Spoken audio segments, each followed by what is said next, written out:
అదే RTV app వార్తల్ని క్షణాల్లో చదివే అవకాశం ఉంటుంది. ఒక న్యూస్ పేపర్, ఒక టెలివిజన్ ఛానల్ మీ చేతుల్లో ఎప్పుడూ ఉంటాయి. అతను తన ఇంటికి ప్రహరీగోడ నిమిత్తం ఒక ట్రాక్టర్ ఇసుక తోలుకోవడానికి క్వారీలోకి వెళ్తే అధికార పార్టీ నాయకులు ఫోన్ చేసి అతను ట్రాక్టర్ పట్టించారు. ఏదైతే రాత్రి పోలీసు వారిని అడిగాం, అయ్యా ఓ పేదవాడు ఒక ట్రాక్టర్ ఇసుక తోలుకున్నాడు తన సొంత ప్రహరీ కోసం, ఇంటి కోసం అని చెబితే, మరి కాదండి కేసు పెట్టాల్సిందని కేసు ఫైల్ చేసి ట్రాక్టర్ మనిషిని తీసుకునే సందర్భాలు నిన్న స్టేషన్లో కూర్చోబెట్టారు. మేము ఏదైతే పోలీసు వారిని మేము ప్రశ్నిస్తున్నాం, మరి ఇప్పుడు ఈ నాలుగు నెలల నుంచి మరి వందల ట్రాక్టర్ టిప్పర్లు తోలుతున్నారు. మీరు స్పందించరా?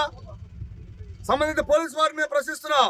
ఒక పేదవాడు ఒక ట్రాక్టర్ ఇసుకు తోలితే కేసు పెడతారా? మరి రోజుకి 100 నుంచి 150 రూపాయల టిప్పులు, రోజుకి 50, 70, 50, 60 లక్షలు మరి వెనుక చేసి దోపిడీ చేస్తుంటే వాళ్ళ మీరు పట్టించుకోరా? ఇదేనా న్యాయం? మరి ఈ రకంగా దోపిడీ చేస్తున్నారు. దీనిపై అధికారులు స్పందించాలని మేము డిమాండ్ చేస్తున్నాం. ఏదైతే ఈ విషయం తెలియదా కూడా మేము ఇక్కడ బైఠాయిస్తాం, ధర్నా కూర్చున్నామని సందర్భంగా తెలియజేస్తున్నాం. మరిన్ని వీడియోస్ కోసం ఛానల్ ని సబ్స్క్రైబ్ చేయండి. లేటెస్ట్ అప్డేట్స్ కోసం వాట్సాప్ ఛానల్ ని ఫాలో చేయండి.